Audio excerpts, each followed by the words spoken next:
Assalamualaikum dan salam sejahtera. Anda bersama saya sekali lagi, Midi Salih, dalam topik Apa Khabar Semuanya. Diharapkan anda semua dapat menikmati hujung minggu anda sebaiknya, dan untuk umat Islam yang berpuasa, semoga anda terus menjalani ibadah puasa dengan penuh tawaduk dan juga dipermudahkan segala urusan. Baiklah, topik minggu ini masih fokus kepada pelajar lepasan SPM. Bagaimana peluang untuk mereka menyambung pelajaran ke peringkat yang lebih tinggi. Jika minggu lepas kita dah berbual tentang TVET, minggu ini kita akan mengupas tentang peluang ke matrikulasi pula. Matrikulasi pilihan pertama. Hashtag matrikulasi pilihan pertama. Kenapa wajar dijadikan pilihan nombor satu? Apa keistimewaannya? Apa yang ditawarkan? Bagaimana pula dengan bantuan yang disediakan? Semua itu bakal terjawab selepas ini. Dan untuk itu, suka saya perkenalkan tetamu jemputan di studio malam ini, Ketua Penolong Pengarah Sektor Pembangunan Pelajar, Bahagian Matrikulasi, Kementerian Pendidikan Malaysia KPM, Encik Hashidan Muhammad Husin. Selamat datang ke topik, Encik Hashidan. Okey, terima kasih Cik Midi bin Saleh. Assalamualaikum warahmatullahi wabarakatuh. Waalaikumsalam. Apa khabar malam ni? Baik, alhamdulillah. Dah berbuka tadi tuan? Dah, alhamdulillah. Malam ni kita macam berjanji pula sedondon. Mungkin kita dulu ada berdekatan kot. USM dan UUM. Tak jauh mana ya. Okey, Cik Hashidan. Kalau boleh kita mulakan perbincangan kita pada malam ini Boleh. Bercakap berkenaan dengan matrikulasi. Boleh kongsikan sikit dengan kami maklumat berkenaan dengan program matrikulasi KPM ni secara ringkas. Okey, terima kasih kepada Cik Midi bin Saleh. Penonton sekalian, untuk makluman semua. Okey, kalau dulu matrikulasi kita sinonim dengan universiti. Saya dengan Cik Midi pun dulu matrikulasi tetapi universiti yang berbezalah. Alumni. Ya. Tetapi mulai tahun 1999 kerajaan pada waktu tersebut, iaitu Kementerian Pendidikan, memutuskan untuk memusatkan semua program matrikulasi di bawah Kementerian Pendidikan Malaysia, bukan lagi di bawah setiap universiti pada waktu tersebutlah. Pada tahun 1999. Ini untuk memastikan bahawa kita dapat membekalkan pelajar yang mencukupi daripada lepasan SPM untuk masuk ke dalam bidang-bidang tertentulah, seperti sains, kejuruteraan, perubatan dan sebagainya, untuk pastikan cukuplah.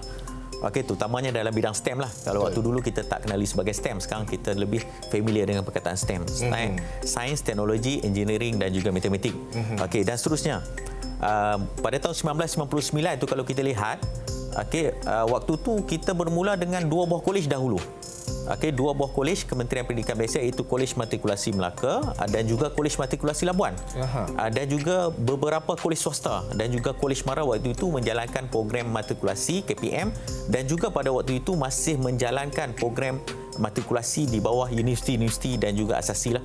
Seiring dengan peredaran zaman tahun 2000 kita tambah lagi Kolej Matrikulasi Perlis, Kolej Matrikulasi Pulau Pinang, Kolej Matrikulasi Negeri Sembilan, dan kemudian tahun 2002 kita tambah lagi kolej, sehingga kini kita mempunyai hampir 15 buah kolej ataupun 15 buah kolej, termasuk 3 kolej matrikulasi yang kita khaskan untuk kejuruteraan. Untuk kejuruteraan maksudnya kita bagi peluang kepada pelajar-pelajar yang memang berminat dalam bidang kejuruteraan daripada sekolah menengah, terutamanya pelajar lulusan daripada sekolah menengah teknik lah. Mereka mengambil pengajian kejuruteraan awam, elektrik dan mekanikal. Mereka boleh menyambung minat dalam bidang kejuruteraan itu untuk dilanjutkan di program matrikulasi. Seterusnya mereka terus boleh menyambung dalam bidang yang dihajati lah. Hasil survey sebelum ni, waktu kita buat promosi bersama sekolah-sekolah, ramai pelajar-pelajar sekarang berminat dengan chemical engineering. Saya pun tak pasti apa yang hebat sangat chemical engineering. Zaman sekarang ni mungkinlah mereka adalah sumber inspirasi masing-masing yang kita lihat pada waktu tersebut lah. Dan sehingga kini yang saya sebut tadi 15 buah kolej, kita boleh tempatkan pada satu-satu masa tuan ya. Pada satu-satu masa kita boleh tempatkan 30,000 pelajar. Setiap pengambilan tu kita boleh tempatkan 30,000 pelajar sehingga kini. Lepasan SPM ni banyak pilihan sebenarnya ya, Cik Hashidan. Betul. Jadi untuk menarik minat mereka ni lah, cuba cerita apa istimewanya program matrikulasi KPM ni. Mungkin ramai yang tak tahu ni. Yang pertamanya dia sebenarnya kita ada banyak keistimewaan di program matrikulasi. Disebabkan malam ni kita masa singkat, saya akan fokuskan beberapa keistimewaan tertentu saja. Yang pertamanya saya nak fokuskan ialah berkaitan dengan keistimewaan dia ialah kebolehpasaran pelajar. Maksudnya jangan takut untuk masuk ke program matrikulasi, jangan takut untuk pilih untuk menyambung pengajian selepas SPM di program matrikulasi, di mana setiap tahun lebih daripada 98% pelajar program matrikulasi akan mendapat tawaran di universiti awam. Dan selebihnya mungkin ada sebahagian pelajar itu mereka menyambung pengajian di universiti swasta kerana mungkin berminat dengan jurusan yang ditawarkan di universiti swasta. Dan pada tahun lepas, tahun lalulah, pelajar kita program matrikulasi 99.9% berjaya mendapat tawaran di universiti awam pada tahun tersebut. Ini merupakan satu kebanggaan kepada kami lah, keboleh pasaran tersebut. Dan juga pelbagai kursus lah, seperti contoh macam zaman kita dulu mungkin terhad ijazah-ijazah yang ada di universiti. Tetapi sekarang ini kalau kita tengok pilihan, ada lebih kurang 1,000 lebih pilihan-pilihan pelajar untuk memohon ijazah. Antara ijazah-ijazah yang popular yang dipilih lah oleh pelajar-pelajar program matrikulasi ini dalam bidang perubatan, farmasi, dentistry. Yang banyak juga pelajar kita yang menyumbang pengajian dalam bidang perakaunan, dalam bidang kejuruteraan. Banyak pelajar kita 5,000 lebih setiap tahun tu akan memilih untuk menyambung pengajian dalam bidang kejuruteraan. Dan seterusnya, saya nak kongsi juga, ini yang terkini lah daripada 2018, daripada 1999, dan pada tahun 2018 dengan kerjasama ACCA dan UiTM. Sebenarnya kita mewujudkan satu program baru ataupun satu jurusan baru yang kita kenali sebagai jurusan perakaunan profesional. Untuk jurusan perakaunan profesional ini, pelajar-pelajar akan mengambil jurusan perakaunan profesional 1 tahun di Kolej Matrikulasi Selangor. Kemudian mereka akan menyambung pengajian di UiTM selama 2 tahun setengah. Kemudian selepas melalui beberapa fasa yang ditetapkan oleh CCA sebelum dianugerahkan sebagai Chartered Accountant lah. Ini kerjasama kita dengan UiTM dan juga ACCA. Tetapi untuk yang JP Pro ini kita hanya hadkan kepada pelajar Bumi Putera sajalah, sebab pelajar akan menyambung pengajian di UiTM. Saya akan sebutkanlah beberapa bekas pelajar kita lah yang dah berjaya. Memang sekarang ni kalau kita tengok memang agak terkenal lah. Sebagai contoh macam dalam bidang perubatan, kita ada juga bekas pelajar kita yang outstanding. Sebagai contoh Dr. Abdul Kadir Shah Sahibuddin, sekarang sedang menjalani houseman di Queen Elizabeth di Sabah. Beliau ni yang hebatnya, dalam buat HO itu dia dah habis master. Master in Public Health. Dia satu-satu yang jarang berlaku dalam bidang perubatan sebenarnya. Itu yang kita nak elakkan, maksudnya tak ada masalah, jangan takut untuk sambung pengajian di program matrikulasi. Sebagai contoh dalam bidang psikologi, kita ada bekas pelajar kita yang sekarang menjadi host TV, Fazli Aziz. Dia juga seorang motivator dan sebagainya lah. Dia merupakan bekas pelajar program matrikulasi, dan ada juga yang telah menjadi saintis, Hafizah Nur binti Isa yang sekarang merupakan pensyarah di UIA, yang pada tahun 2016-2017 itu dia telah menggemparkan Malaysia dan dunia lah pada tersebut sewaktu menyambung PhD di Glasgow, tak silap saya, di UK, England. Dia jumpa teori gelombang yang membuktikan teori Einstein.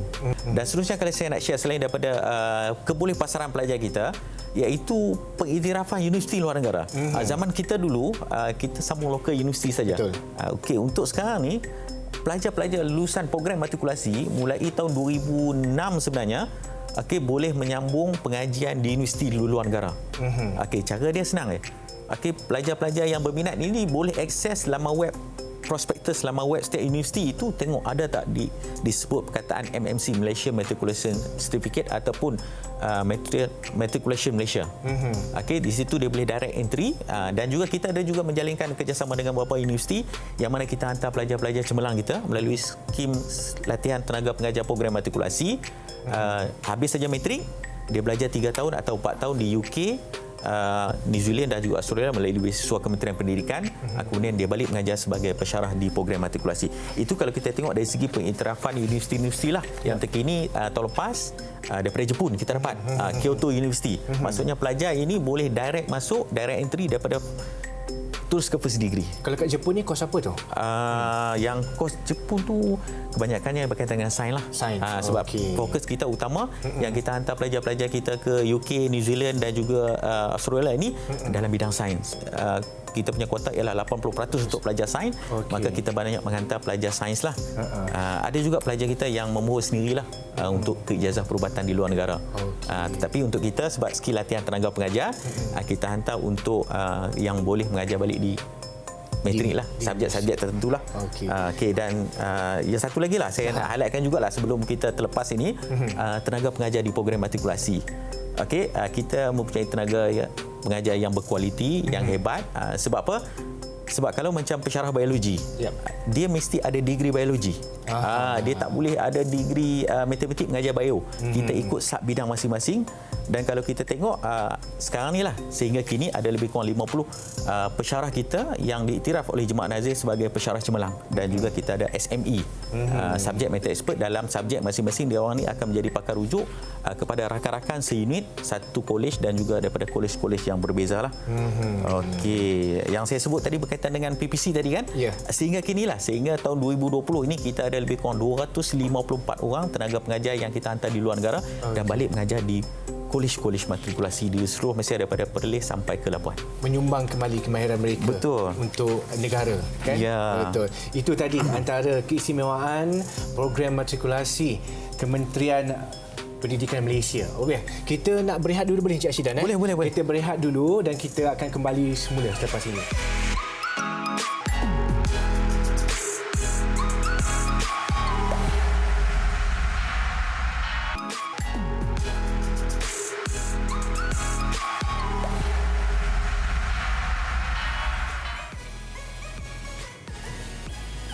Kembali bersama kami dalam program Topik membincangkan tentang peluang melanjutkan pelajaran melalui program matrikulasi.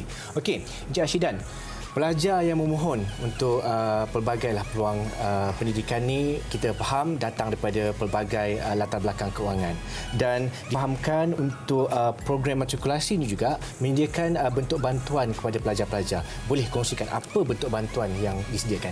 Okey, terima kasih. Untuk makluman, di program matrikulasi bantuan yang pertamanya ialah support daripada kerajaan. Yang paling besar sekali ialah yuran pengajian dan yuran penginapan adalah percuma. Maksudnya pelajar tak perlu bayar yuran pengajian dan juga yuran asrama. Oh, ni beza kan? Kita dulu bayar kan? Kita dulu bayar. Di matrik dulu kita bayar 1,000 lebih. Betul. Ya. Kita bayar Sekarang dulu. kerajaan melalui KPM daripada 1959 sehingga kini yuran asrama percuma, yuran pengajian percuma, cuma perlu bayar yuran pendaftaran pada kadar minimum sahaja. Tidak melebihi RM500 sekali saja daftar. Dan yuran tersebut kita akan kembalikanlah dalam pelbagai bentuk lah, t-shirt dan sebagainya lah kepada pelajar-pelajar kita, supaya dia dapat balik hasil yang kita tu bukan kerajaan nak, bukan matrik nak, kita bagi balik kepada pelajar. Dan seterusnya kalau kita tengok selain daripada pengajian dan juga penginapan percuma, pelajar yang masuk juga kita berikan allowance ataupun bantuan sara hidup bagi pelajar yang layak. Daripada 1999 sehingga 2017, semua pelajar yang masuk ke program matrikulasi itu 100% dapat. Tetapi mulai tahun 2017, kerajaan pada waktu tersebut melalui kabinet telah membuat satu dasar baru, di mana pelajar-pelajar yang masuk ke matrikulasi, memilih matrikulasi, mendaftar, hanya pelajar daripada golongan B40, M40 dengan had pendapatan RM10,000 ke bawah akan diberikan allowance. Cukuplah untuk membiayai, membantulah, memudahkan pengurusan aktiviti pelajar, sama ada dia nak beli something ataupun dia nak makan dan sebagainya, mencukupilah. Sebab kafe di dalam kolej itu kita kawal lah harga-harga dia, kita tak nak harga yang terlalu mahal sangatlah. Okey, dan seterusnya kalau kita tengok selain daripada itu, kita ada juga kerjasama dengan pusat-pusat zakat. Sebagai contoh, kita ada kerjasama dengan Pusat Zakat Selangor, Lembaga Zakat Selangor, di mana kita akan tempatkan pelajar-pelajar asnaf Zakat Selangor itu di kolej yang paling hampir dengan rumah dia lah. Contohnya pelajar Selangor, kalau untuk jurusan sains dan perkawanan, kita akan tempatkan di kolej matrikulasi Selangor, dan juga kejuruteraan kita ambil yang paling dekat lah dengan lokasi tempat tinggal masing-masing. Setiap negeri itu pelajar boleh bawa surat tawaran kita, bawa ke pusat zakat, nanti boleh mohon bantuan untuk bayaran yuran pendaftaran. Bagi pelajar yang kita kategorikan sebagai orang istimewa ataupun OKU lah, ataupun di sekolah kita panggil murid berkeperluan khas, apabila masuk matrik, mereka masih boleh menikmati keistimewaan allowance murid berkeperluan khas sebanyak RM150 setahun, sebulan sehingga tamat pengajian lah. Itu antara bantuan-bantuan selain daripada bantuan yang sikit-sikit yang dibuat di peringkat kolej lah. Banyak bantuan yang disediakan untuk pelajar-pelajar yang berminat untuk menyertai matrikulasi, dan saya fikir ini sedikit sebanyak boleh meringankan. Kalau sebelum ini banyak kekal perbincangan bermain di kepala, boleh ke tak sambung belajar, boleh ke tak sambung belajar, ini sedikit sebanyak boleh melorongkan mereka. Betul. Okey, itu tadi berkenaan dengan bantuan kewangan. Yang ni kita bercakap pula kalau bantuan kewangan ni bila mula-mula nak masuk. Tapi bila dah masuk belajar ni, sistem sokongan untuk pelajar tu sendiri. Kalau boleh Cik Ashidan kongsikan apa sistem sokongan yang sedia ada yang sekurang-kurangnya boleh membangkitkan semangat pelajar ni, bagi motivasi kepada pelajar untuk terus memohon ke matrikulasi. Okey. Okey, untuk makluman semua ya, Midi dan juga penonton sekalian, untuk di program matrikulasi kita sebut hari ini kita ada 3 jenis sokongan lah, sokongan pembelajaran, sokongan sosial dan juga untuk sokongan OKU lah. Okey, dari segi sokongan pembelajaran, dari segi kemudahan prasarana, kita ada perpustakaan yang lengkap, makmal yang lengkap, dah macam universiti lah, tapi tidaklah sehebat universiti sebab kita pra-universiti, dia lebih daripada sekolah, tapi menghampirilah dengan universiti sebab kemudahan perpustakaan yang lengkap, makmal dan sebagainya itu membolehkan pelajar untuk menggunakan kemudahan-kemudahan itu. Macam di perpustakaan kita ada cyber cafe remaja, kita ada bilik-bilik perbincangan sekiranya pelajar memerlukannya untuk melakukan perbincangan secara berkumpulan. Selain daripada itu, kita juga sokongan dari segi sistem pelajar membantu pelajar. Okey, kita wujudkan PAL system, peer assisted learning, di mana kita akan pilih pelajar-pelajar yang cemerlang mendapat A+ A dalam setiap subjek ini, mereka akan memberi bimbingan tambahan kepada pelajar-pelajar di luar waktu PDP yang rasmi. Ini macam mentor-mentee ke konsepnya? Lebih lagi, sebab kalau mentor-mentee dia secara umum, kita ada lagi yang macam mentor-mentee saya akan sebut dalam sokongan sosial. Ini lebih kepada specifically pelajaran saja. Kita ambil pelajar yang cemerlang ini, PAL leaders, kita panggil PAL leaders. Dia akan set masa dengan pelajar-pelajar untuk membincangkan berkaitan dengan topik-topik yang suka dipahami oleh pelajar. Dan PAL leader ini kemudian akan dibimbing oleh pensyarah lah. Mereka akan mendapat imat nasihat daripada pensyarah-pensyarah bagaimana untuk membantu membimbing rakan dengan lebih baik lah. Kadang-kadang mungkin dalam kelas tu 20 orang. Wavelength setiap pelajar tu tak sama. Jadi dia perlukan mungkin masa yang khusus ataupun dengan rakan sebaya tu kadang-kadang lebih mudah untuk dia memahami sesuatu. Dan untuk sistem sokongan sosial lah macam Midi sebut tadi, iaitu mentor-mentee. Dulu kita ada mentor-mentee tapi kita dah upgrade sikit. Berdasarkan NLP, kita jadikan MEPRO, Matric Excellence Program. Kita bina psikososial pelajar untuk memastikan kita membina faktor, kita cari faktor intrinsik dia. Sebagai contoh, kaedah VAK, Visual Audio Kinesthetic. Zaman kita dulu tak kenal video audio kinesthetic, tapi zaman sekarang ni semua pelajar dah familiar dengan perkataan tersebut. Pelajar boleh mengenali kekuatan diri untuk belajar tu menggunakan kaedah visual, audio atau kinesthetic untuk membolehkan dia lebih mudah memahami kaedah belajar yang bersesuaian dengan diri dia. Kemudian kita ada juga dari segi kepimpinan untuk sosial ni, Jawatan Kuasa Perwakilan Pelajar. Kalau di universiti kita kenali sebagai MPP lah. Sebab kita tertakluk pada JPP ni sebab dia ada dalam Akta 174. Kita perlu lantik pemimpin-pemimpin. Untuk melantik pemimpin ni, pelajar perlu mengadakan pergi pilihan raya.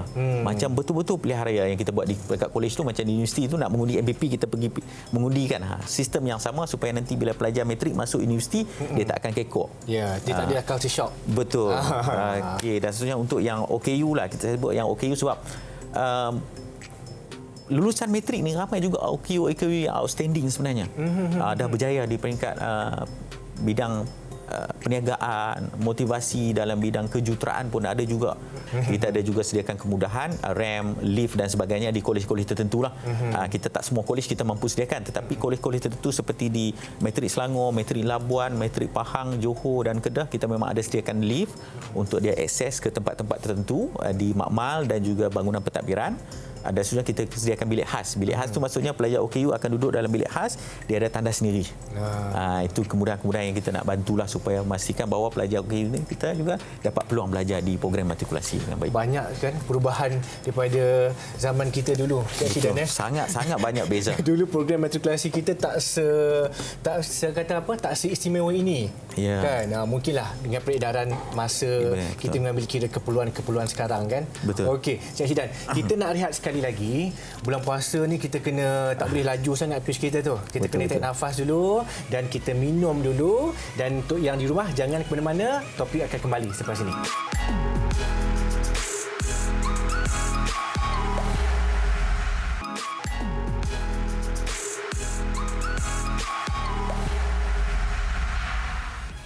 Bersua kembali dalam program Topik. Baiklah, Encik Ashidan, kita sebenarnya dah nak sampai ke penghujung program ni. Okey, tapi tadi Cik Ashidan tadi berceritakan tentang sistem sokongan di kolej dan sebelum tu keistimewaan program matrikulasi. Saya dipahamkan ada sebenarnya beberapa kolej matrikulasi di Malaysia ni yang digelar kolej istimewa. Boleh jelaskan apa keistimewaan yang lebih istimewa lagi tu? Okey, terima kasih. Kita ada 15 kolej. Saya akan kongsikan 4 saja hari ini yang special lah. Kenapa saya sebut special tu? Yang pertamanya kolej matrikulasi perlis. Kolej matrikulasi perlis ni yang dia menempatkan kalau kolej biasa 80% pelajar dia ialah sains, 20% perakaunan. Tetapi di kolej matrikulasi perlis ini lebih 60 hingga 80% pelajar dia ialah pelajar jurusan perakaunan. Okey. Dan balance tu 20 hingga 30% itu ialah pelajar sains. Tetapi yang special saya nak fokus kolej matrikulasi perlis ini, kita ada gelanggang woodball yang bertaraf dunia di situ. Saya tadi menunggukan ada harum manis. Harum manis pun kita memang ada tanam dalam kolej. Sebab perlis itu harum manis itu perlis kan. Kita memang buat projek dalam tu untuk inilah tanam harum manis. Yang paling special bukan harum manis lah sebab harum manis ni dia ambil masa sikit. Betul. Kita ada gelanggang woodball. Seperti yang kita tahu, perlis ni terkenal dengan woodball sebab dia punya royal family tu berminat dengan woodball. Sepatutnya tahun 2020 Perlis menjadi tuan rumah untuk world punya woodball. Tetapi disebabkan COVID ditangguhlah. Dan kita punya gelanggang di kolej matrikulasi Perlis itu salah satulah. Okey, yang seterusnya saya nak fokuskan kepada kolej matrikulasi Pulau Pinang. Kolej matrikulasi Pulau Pinang ini dia ada satu kita sebut balai cerap. Untuk pelajar-pelajar yang berminat dengan astronomi, boleh masuk ke kolej matrikulasi Pulau Pinang. Di situ kita ada satu balai cerap yang teleskop besarlah 8 inci. Boleh tengok galaksi-galaksi dan sebagainya lah. Yang seterusnya kita nak tengok yang saya akan share ialah kolej matrikulasi Pahang. Di kolej matrikulasi Pahang ini specialnya di situ sebab dia ada tapak perkhemahan. Dia ada sedikit hutan simpan, lebih kurang berapa belas ekar hutan simpan. Di situ kita buat tapak perkhemahan, ada tasik dan juga dia boleh menempatkan hampir 1,000 orang sekali berkemah pada satu masa. Memang kalau ikut tu memang besarlah tapak perkemahan tersebut. Dan setiap tahun sebelum PKP ni kita memang ada pertandingan kawat kaki, perkemahan bersepadu dan sebagainya di Kolej Matrikulasi Pahang. Even pihak-pihak luar juga kadang-kadang menggunakan kemudahan fasiliti tapak perkemahan tersebutlah. Dan seterusnya saya nak kongsikan juga Johor, kejuruteraan Johor. Walaupun di hujung tu dia setiap tahun tu dia akan buat pertandingan rugby. Bila pertandingan rugby ni hampir separuh daripada sekolah-sekolah di Malaysia ni familiar lah. Dia sebut Royal Matrix Challenge pada bulan 11, tapi 2 tahun ni kita tak buat lah. Sebab COVID. Last kita buat pada tahun 2019, banyaklah sekolah-sekolah pada hujung tahun tu mengambil peluang lah sempena kejohanan rugby ini. Kita ada 2 jenis kejohanan rugby. Rugby biasa dan juga rugby sentuh untuk perempuan. Kita mula perkenalkan, kita buka kepada pelajar-pelajar sekolah rendah, touch rugby untuk women lah. Dan juga untuk pelajar matrik dan juga pelajar-pelajar kejuruteraan Johor ni biasanya setiap tahun dia akan di-invite untuk pergi buat program dengan Taman Negara Johor di Tanjung Piai, hujung benua Asia dan juga Pulau Kukup lah. Sebenarnya banyak lagi keistimewaan tapi saya share 4 lah hari ini sebenarnya. Kita sebenarnya dah nak betul-betul sampai ke hujung program ni. Sebelum berpisah, apa pesanan Cik Ashidan kepada adik-adik dekat luar sana ni yang mungkin sekarang ni berkira-kira, terfikir-fikir nak mohon ke tak program matrikulasi ni? Sedikit pesanan yang boleh memberi kesan kepada mereka. Okey. Pesanan saya, jangan takut untuk masuk ke program matrikulasi. Kita ada lebih 426,000 alumni matrikulasi yang telah berjaya menyambung pengajian di Universiti Awam daripada tahun 1999 sehingga tahun 2020. Yuran pengajian yang berpatutan dan juga peluang yang sangat besar. Untuk sama ada belajar di dalam negara, IPTA atau IPTS, dan juga untuk pergi ke luar negara. Dan pengiktirafan oleh JPA, di mana kalau zaman kami dulu matrik tak ada sijil. Betul. Tapi sekarang matrik KPM kita ada sijil mulai tahun 2017, maksudnya selain daripada menunggu untuk mendapatkan peluang pekerjaan dalam perkhidmatan awam menggunakan ijazah, pelajar-pelajar juga, bekas pelajar matrik yang tamat ijazah ini boleh menggunakan CJ matrikulasi untuk mendapatkan pekerjaan dalam perkhidmatan awam dalam 39 pejawatan pada grade 29 setara diploma dan juga STPM. Ini satu nilai tambah sebenarnya. Bukan kita nak menggalakkan pelajar kita tamat matrik pergi kerja, tak. Ini satu nilai tambah sebab kita tahu pekerjaan sekarang agak tough. Betul. Jadi dia boleh menggunakan pelbagai saluran, sama ada menggunakan kelayakan SPM, kelayakan matrikulasi ataupun kelayakan ijazah sarjana muda ataupun master ataupun PhD yang adalah untuk mendapatkan pekerjaan. Itu tadi dia pesanan Encik Hashidan Muhammad Husin, Ketua Penolong Pengarah Sektor Pembangunan Pelajar Bahagian Matrikulasi KPM. Terima kasih Encik Hashidan. Terima kasih kerana setuju sama dengan kita. Baiklah, seperti yang disebut Ketua Pengarah Bahagian Matrikulasi Dr. Rusnarizah Abdul Halim baru-baru ini, 3 keistimewaan program ini ialah pensyarah yang cemerlang, diiktiraf universiti luar negara dan kebolehpasaran pelajar 100%. Jadi mungkin adik-adik di luar sana wajar jadikan matrikulasi pilihan pertama anda. Okey. Topik berhenti di sini. Saya Midi Saleh. Sehingga kita berjumpa lagi minggu hadapan. Assalamualaikum dan selamat malam.